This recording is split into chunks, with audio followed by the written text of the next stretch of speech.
All right, so we've been doing this summer, or the Move in May challenge over the past month, and my workout choice is running. So when I go for a run, oftentimes the Lord will speak to me. Do I need to speak? Okay. I'm gonna hold it. Is that better? Yes. Okay, thank you. Okay, so when I run, the Lord often speaks to me, and he drops in these little nuggets. And throughout the month, he kind of dropped in these nuggets. And Kyle and I were chatting about it, and it just seemed like a perfect way to wrap up the Move in May. So that's kind of going to be the focus of tonight, what we were doing with our challenge, and the summer of sharing, and a couple of scriptures to go along with it. So it's all going to be workout focused as we wrap up our Move in May and move into our summer of sharing. And what we're going to read tonight is going to be out of 1 Corinthians 9:24 through 27. If you want to get there, just to kind of have your place, you can. If you just want to listen, that's fine. But as you guys are flipping there, I told you I'm a runner, right? So running is my thing that I love to do, and the Lord speaks to me in. And I've been a runner for about 20 years. When I first started running, I got into racing. And have any of you guys ever done like an organized race where you show up, you pay your money, you get your bib, you run, you get a little thing at the end? A couple of you guys. Okay.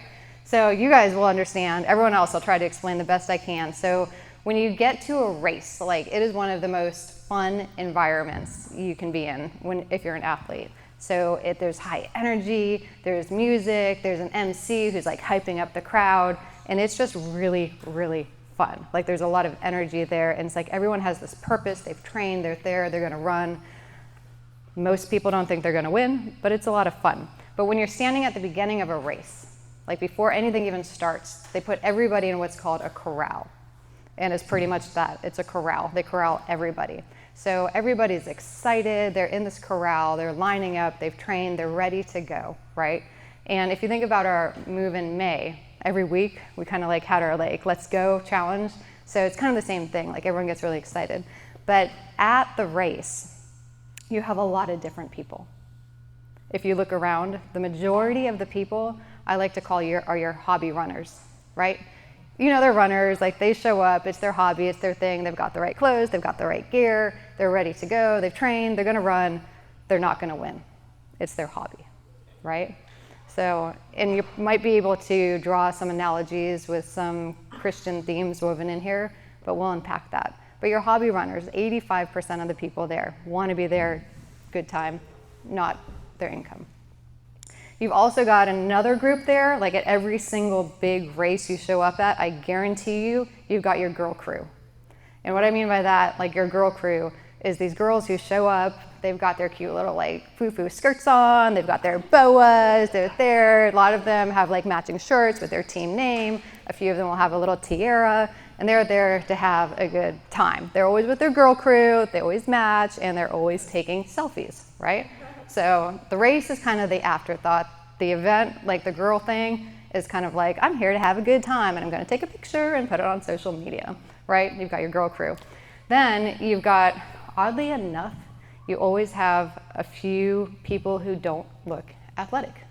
You kind of look around and you're like, you're gonna run this race? So, I mean, really, you've got a few of them every single time. And oftentimes they're like in a t-shirt, like just kind of like old running shoes, but they've paid the money and they showed up, right? They want to be part of this race. And what's cool is they always run, sometimes they don't finish, but I love the drive that these people have. Like, they might not have got it right when they showed up, but they're showing up, right? And like, they might just kind of do their thing, but what's interesting is some of those people eventually become some of the competitive athletes. Why? Because they're around the people who are passionate. So like, even though they don't look the part, they're there, right? And we should celebrate those people. Another interesting group are kids. Like, some of these races, you show up and you look around and you're like, there is no way these kids are gonna finish the race. Like, no way, they're too young, they just don't have it in them, right? They're very immature.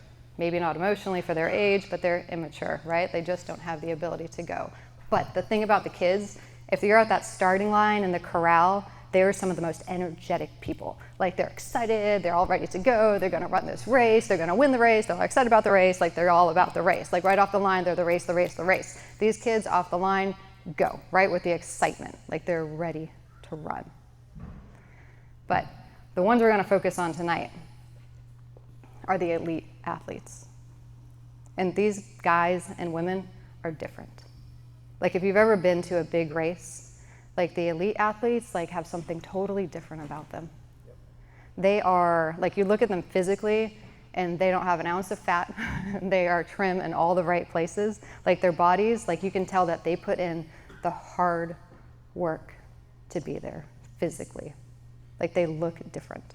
Like when they're at the start line in the beginning, like they're running around, they're doing all these warm-ups, like they're getting ready, like they're focused, they know they've got a race. Like even their warm-ups are different.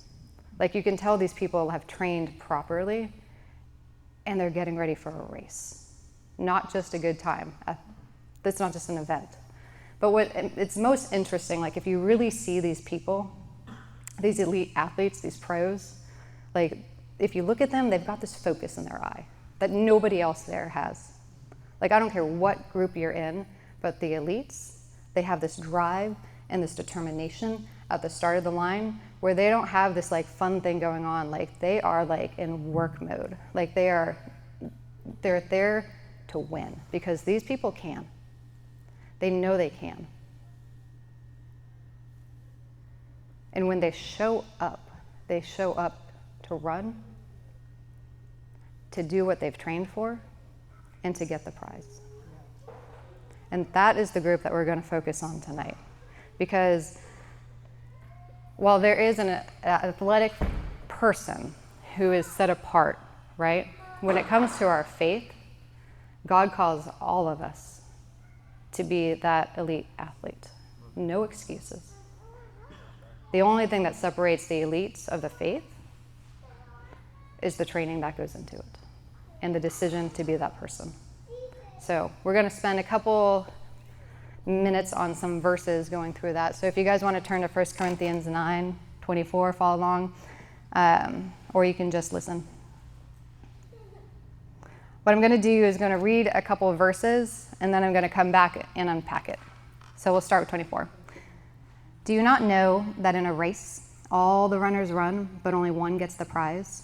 Run in such a way as to get the prize. Everyone who competes in the race goes into strict training. They do it for a crown that will not last, but we do it to get a crown that will last forever. Therefore, I do not run like a man running aimlessly. I do not fight like a man beating the air. No, I beat my body and make it my slave, so that after I have preached to others, I myself will not be disqualified for the prize. All right, so now we're going to go back and unpack it. Verse 24, do you not know that in a race all the runners run, but only one gets the prize? How many get the prize? One, right? So here he's talking about all the runners run, but one gets the prize. Just one. How are we supposed to run? Yeah, it says right here, run in such a way as to get the prize. It's not an option. It doesn't say run to like get on the podium, run to have a good time, run because it's just the thing to do. Like you're to run to get the prize. And how many people get it? One. Your faith walk requires you to run as if there is one prize and it is your job to get it. Just like those elite athletes, right? They show up with that determination and the focus. They know they're going to get the prize. They wouldn't be there if they didn't think they could. So those elite athletes are running for the prize, and that's how we are supposed to run with our faith. No excuses. No second place. One prize. That's good. Amen. It's a command, right? It's right here. So there's another verse. Don't turn to it. It's just a real quick verse that I want to read. And this is like his Paul's perspective. However, I consider my life worth nothing to me. My only aim is to finish the race and complete the task the Lord Jesus has given me, the task of testifying to the good news of God.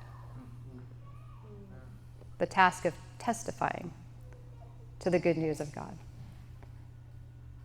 Is that active? Yes. To testify to the good news of God. Like, if we are called to run as if there's one prize, to testify to the good news of God. That doesn't mean sitting in your seat. It doesn't mean staying in your prayer closet. It doesn't mean just staying in your circle of friends. It doesn't mean being comfortable. That's right. One prize, one elite athlete. You're called to it. It's action. Yes, preach. Yes.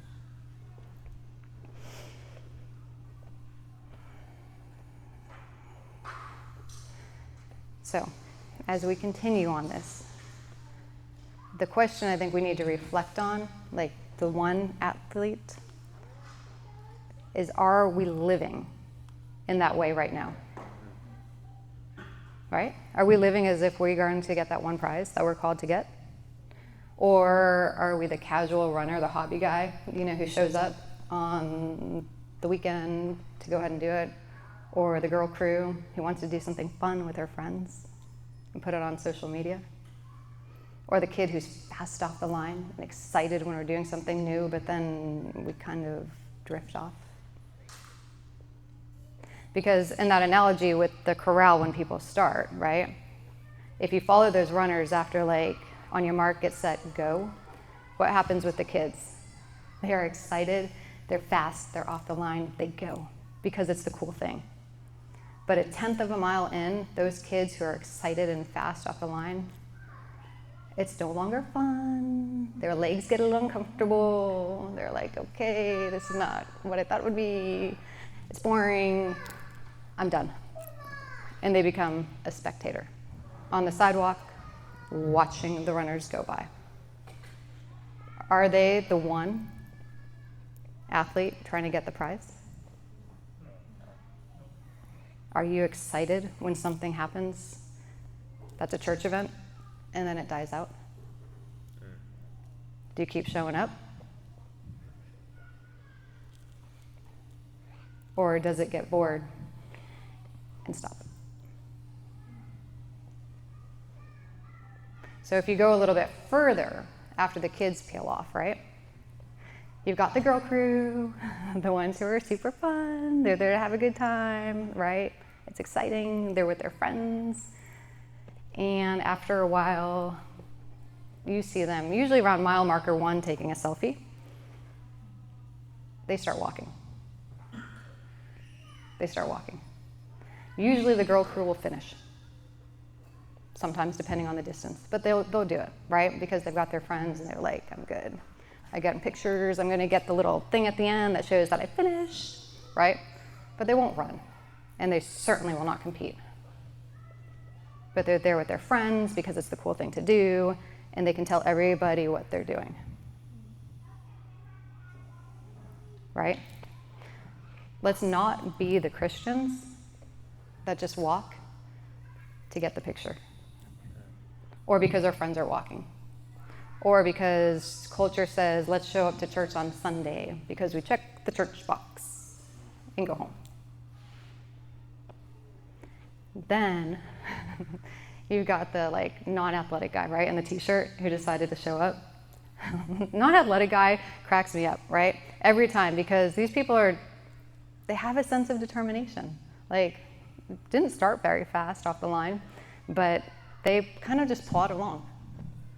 Just plod along. And what's really frustrating is when non-athletic guy will pass you if you're doing a long distance race because you're like, I'm good, and then it hurts, and then you've got this guy, slow and steady, just going, in his t-shirt, right? So you've got that person who's just, they didn't train, and we're gonna get to training in a minute. They didn't train. They might not have the best understanding of what it means to run a race, but they keep showing up. They keep showing up. There's something in these people that it's a drive, right? They might not look the part, but they keep showing up. The problem with that person is when they don't change their habits to become the competitor.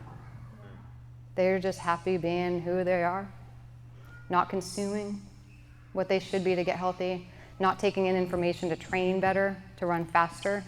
They're just like happy. Day in, day out, day in, day out, day in, day out. They do it, but they keep showing up. And then there are the elite athletes, right, at the front. The ones that inspire everybody. Because deep down inside, I am convinced that everybody has this drive to succeed. I don't care what it is, it's different for everybody, but deep down inside, God made us with a desire to be great.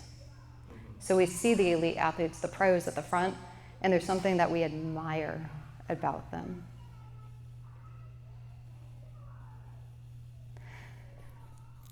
We just read that one person gets the prize, and we are to compete like that. But what's amazing is that all of us can get a prize.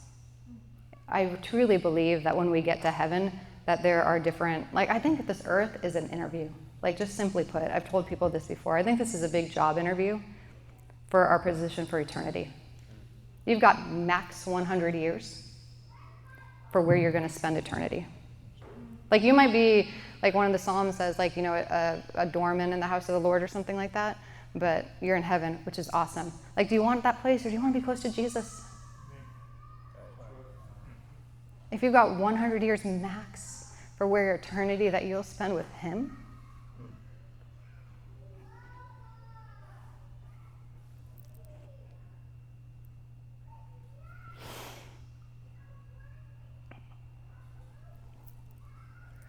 Kyle knows that I hate crying in front of people, and here I am making a mess of myself. Okay.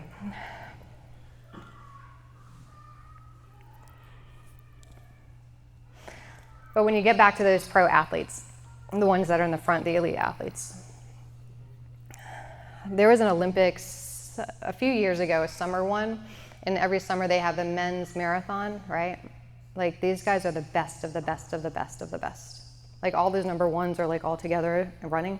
But what's very interesting, and this is what I want to focus on here, is that previous Olympics, there were about 4 of them. And whenever you watch these races, everybody starts, but oddly enough, the best of the best always separate. So you'll see the best separate. Some will be way in the front, some will be in the back. But almost always you get this clump in the front. You seldom ever get the lone runner out there by himself. So there's this group of 4 men who are the top 4 competitors in the Olympic marathon, right? Fast guys. And when you're in these races, like I said, there's usually a group of people together. When you run, there are what's called aid stations. And it's water or, hydration drinks or whatever, because you're running super fast, and this Olympics was super hot, so these guys needed their water from their aid stations. So what they do is they run by an aid station and they stick out their hand, and there's a volunteer that has a bottle of water or whatever available to them so that the athlete doesn't have to stop. They can be running at their super fast speed. They run by, they grab the bottle of water, you take a sip to hydrate, not very much. And they often dump some down the back of their shirt to cool down because it's really hot when you're running really fast for hours. So that's the thing. Grab it, drink, dump, drop the bottle, go. So this is happening. You got these 4 guys running, and this really happened. You got these guys running, and they get their bottle of water, they take their water, run, but one guy misses the handoff. Race of his life, he misses the handoff. So there's the bottle of water that he touches and drops, and you just watch it fall, and you're oh, dude, world scene here, your top competitor, and you dropped your water. And I mean, what would be going through your mind or the other competitors, right? I'm sure some of the other competitors are score, out. So what you see, it goes on, and the guys, you see one guy take a sip, down his back, dump it. Second guy, take a sip, down his back, dump it. Third guy, he takes a sip, down his back, but he doesn't drop it. He hands it to the guy who dropped the water in the handoff. And it's This guy could have had this guy out of the race, out of the competition, his competitor, like Olympic gold medal at stake. And he gives his competition his water. Like, wow. But I think that's how it is when we run. Like when we run, we are competing for that one medal, for that one crown. It's what we're called to. One. You need to run as if there's one. But when we run with others who are running with us, when we drop our water, there's someone running next to us to give us theirs so that we can keep on running. That's why it is essential that if you want to be that one, you need to run with people who also want to be that one. Essential. Like you don't want to run with the other people. You want to support them, but when you're running this race for that one crown, for your position in eternity,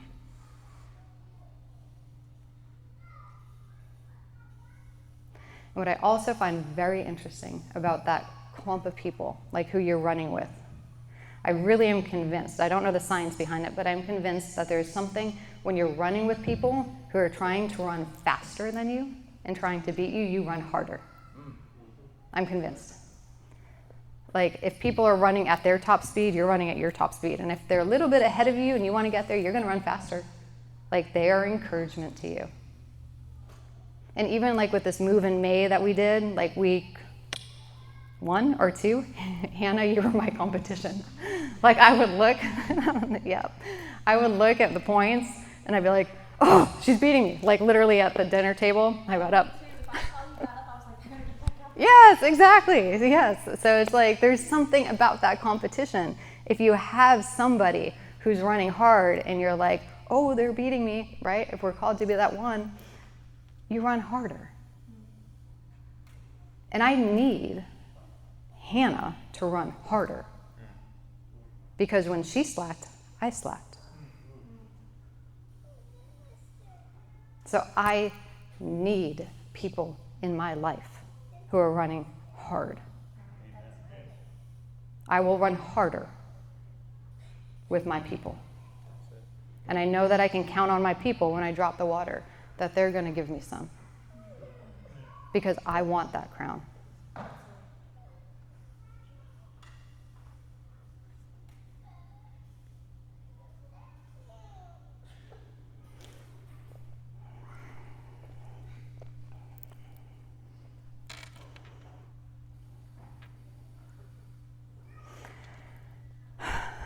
Verse 25 says, everyone who competes in the race goes into strict training. What kind of training? Strict training. If you look at the elite athletes in a race, do you think they go into strict training? If we are called to get the one prize, do you think it is essential to go into strict training? I think there are 2 things that are essential with that one too. 1 is the word strict, and 2 is the word training. All of the people who run the race, those hobby runners, the weekend warriors, right? They all train. They all train. They all get out there on a Saturday morning, they go for their little run, they eat the better food, they do the things, they can speak the lingo, but their training is not strict. They train, but it's not strict. And I'm sure Sean could tell you all about strict training and his eating habits. But it's strict and it's necessary. But the same is true with our faith. It says in there strict training. It doesn't say you go into training. It says you go into strict training. So what is strict training? Everybody can read their Bible. How long do you read yours? How many days a week do you read yours? How early do you get up to spend time with Jesus? Do you get up every day early to spend time with Jesus? Or is it just when you feel like it? Do you fast? Or is that uncomfortable? Do you tithe? Or do you not want to do that? Do you rest? Like resting is one of the hardest things for me. But these athletes who run, if they don't rest, what happens? Their body breaks down and they can't run. They rest. Like the best of the best of the best of the best, they rest. God tells us to rest. So are you resting? Like, are you really resting? And I think the biggest thing too, there's so many, but if you go into strict training and the purpose is to run a race and the purpose of running the race is to get the crown, how often are you testifying to the good news of God? How often are you praying with people? How often are you sharing the gospel? Does that make you feel awkward so you don't do it? I mean, really. Like, if you want to go into strict training, it is strict. It's not casual. If it's casual, you become the hobby runners, the bulk of the pack. And you'll still run, you'll do a good job, you'll finish maybe, but you're not going to get the prize. And it's a lifestyle. Like these elite athletes, strict training, it's every day, every decision. It's everything. That's right. It's not just like do this or do that, it's everything. Like these people spend their lives training to run a race, and a marathon is like 2 hours. That's a good point. So are you going into strict training? Every day, every decision. Is it to get the crown? Or do you just want the finisher's medal? That's good.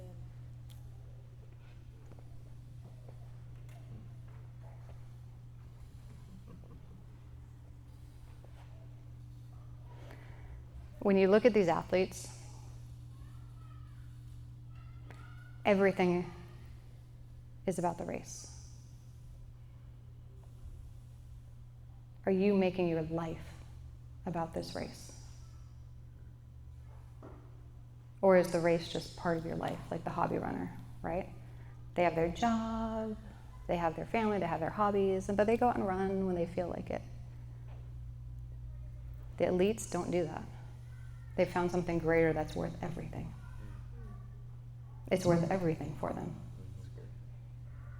And their lifestyle shows it. So if we want to be an elite, if we want the crown, your lifestyle has to show it. Like if God is calling you to go on the mission field, are you willing to sell your house? I mean, that's serious, right? Like, are you willing to give it up? To leave all things? Are you willing to get up early? Like, some people are so comfortable sleeping an extra half an hour. They'd rather sleep than spend time with Jesus. And if you're not training properly, you're not going to run well.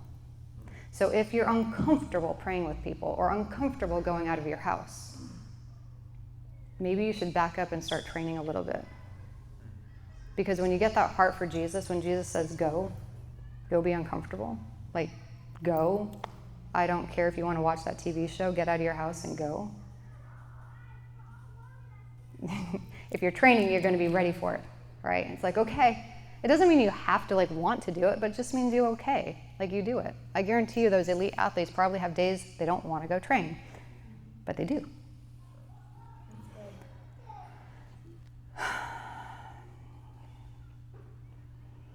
That verse goes on to say they do it to get a crown that will not last, but we do it to get a crown that will last forever. The only point I want to make about that one is if these people, us, are willing to do the things we're doing for something that's not going to last for eternity, you have an option. Like, it's your life. You have an option where you want to do it. Do you want to spend your life working all the time? And I know you have to work. I work, right? Like, you have to work for a paycheck. But is that going to be your thing?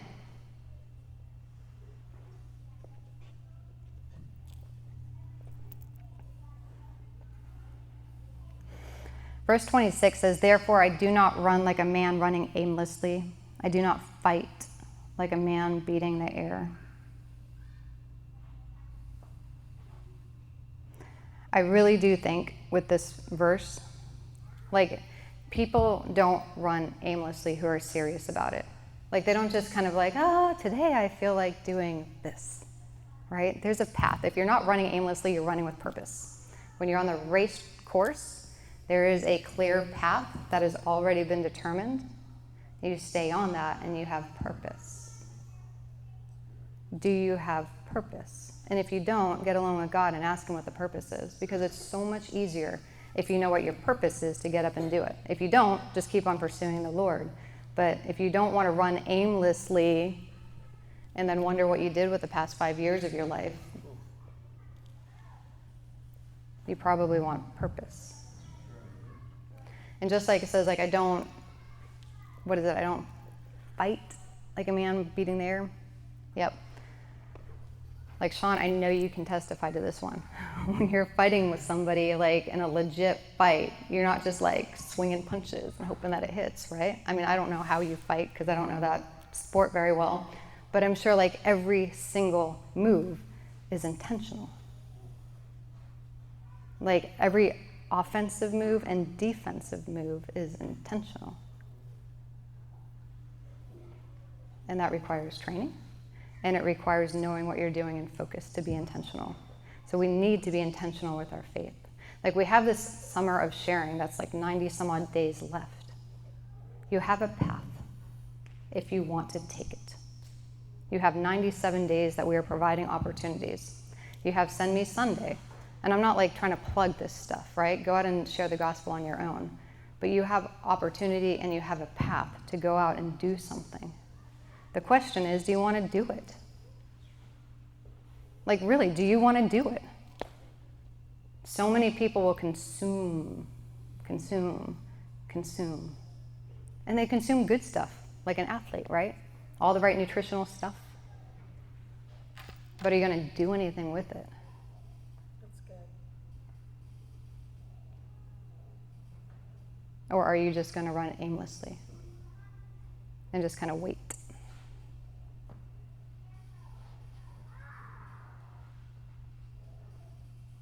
And I know there are people in this room right now, like, you have a deep calling on your life.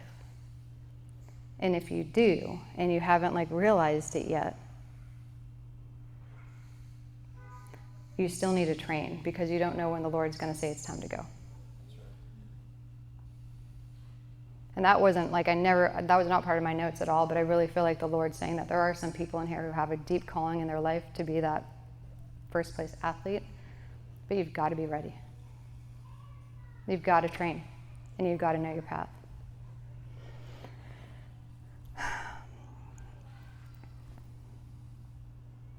So he says, no, I beat my body and make it my slave, so that after I have preached to others, I myself will not be disqualified from the prize. No, I beat my body and make it my slave. Is that comfortable? He's giving you a huge clue here. Like, I beat my body and make it my slave. Does it hurt when you get hit? Yes. I beat my body and make it my slave. It's not comfortable. Like, you're not athlete guy or non-athlete guy who doesn't train, right? You get up there. Like, it's uncomfortable. Do you want to wake up early? No. Do you do it? Yes. Do you want to sit there and read the Bible? Not right now. But do you do it? Yes. I beat my body. It's not comfortable. If you think it's going to be comfortable and you want the first place prize, it's probably not. And you've got to be okay with that. Like, you've got to make up your mind that this is not meant to be comfortable. Like, you're not meant to just stay at home and consume sermons online all the time. Like, if you're called to get up and go, get up and go. Like, it's not going to be convenient. It might not be fun. People might not want to go with you. But you beat your body. Like, that's a huge clue and key to being number one. Like these elite athletes, when they train, do you think it's comfortable spending hours just like in hot temperatures just running? Or take like the football team down the street, right? Like these guys are in these pads sweating in the middle of summer. Like I don't think that's comfortable. Sometimes I like walk a quarter mile and I'm like in the middle of summer, I'm like, oh, I can't do this. I'm like, no, I can, because there are athletes down here spending hours training in pads. Why? Because these guys want to go pro. It's worth it to them. Like if something's worth it to you, you'll get uncomfortable for it. That's right. If it's not worth it, you'll stay comfortable. That's right. 100%. That's right.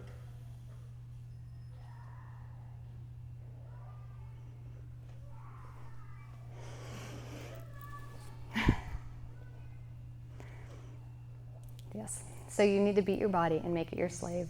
The second part, the make it your slave one, like beat your body, get uncomfortable, make it your slave. I often think when the Bible says something about a slave, it can be in modern day like your boss, right? Like if your boss tells you to like go do something, you're going to go do it because you don't want to get fired, right? So it's kind of the same thing. So if you make your body your slave so that you can run the race, that pretty much means like it doesn't matter if you personally want to do it. Like your decision-making thing of like whether I want to do this or not kind of goes out the window. The interesting thing about Jesus is we all know that oftentimes he will give us opportunities. And we have the free will to say yes and the free will to say no.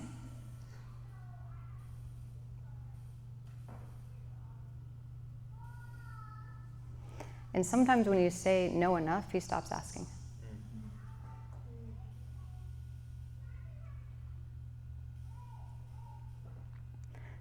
Like being the first place athlete is not an option when you read this.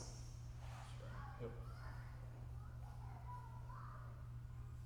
And honestly, if it was an option, it shouldn't be.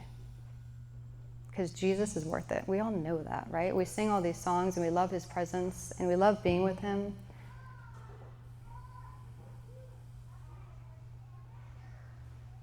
But do our actions, like our everyday lifestyle, show that we are competing as to win the prize? And it doesn't have to be a public thing either.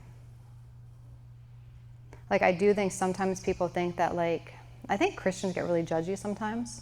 And they're like, oh, that person, right? Because of what they see on the outside. But I don't think that's very wise. Because you don't know what these people are doing when nobody's watching. Like if they're not posting it on social media, right? Or if you don't hear that they're doing X, Y, or Z. I think they're going to get to heaven and we're going to meet some people and we're like, whoa, you did what? But, I mean, it wasn't for other people's approval. It was because Jesus said go. So I don't think it's ever wise to compare yourself to somebody else or to judge somebody else because you haven't seen stuff. That's between them and God and you and God, right? You're called to run your race. You're called to finish number one. And I also think that there is nothing wrong with sharing anything if the Lord's put it on your heart. So if the Lord has said, let your light shine and put this on social media, let your light shine and put it on social media. I don't think there's a black or white. It's what Jesus says. Yeah.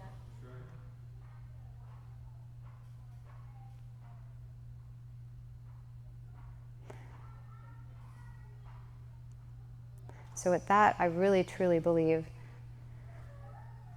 that you just need to follow the Lord when it comes to what you share.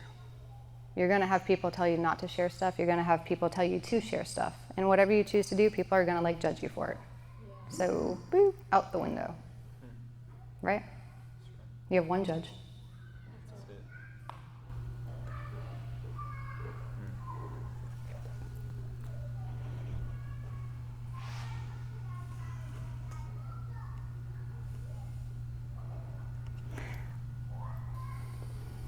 What is the purpose of the training?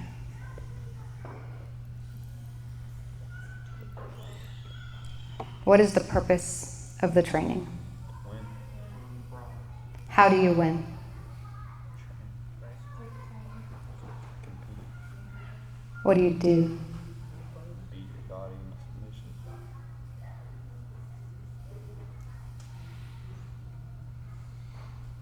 It's to preach the good news.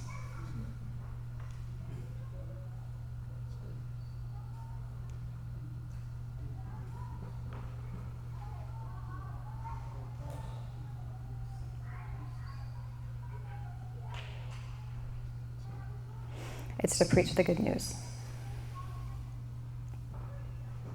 It's not hard.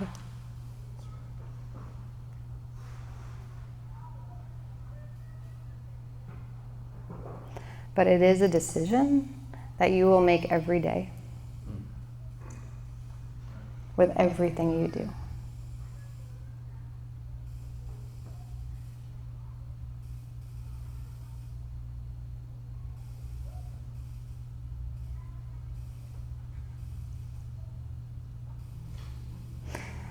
You see with the elite athletes, or when they run this race, everybody focuses on the race. The 2-hour race for a marathon. And that does determine who gets the prize. But what a lot of people don't understand is what determines the race that everybody sees is the years and months and days and hours of intentional, uncomfortable training that got them there. That's right. So if you want the prize, and you are called to get the prize, right? You're competing against your brothers and sisters. You should be trying to do better than them. You're called to your own race, but you should be trying to do better than them because you'll make them better.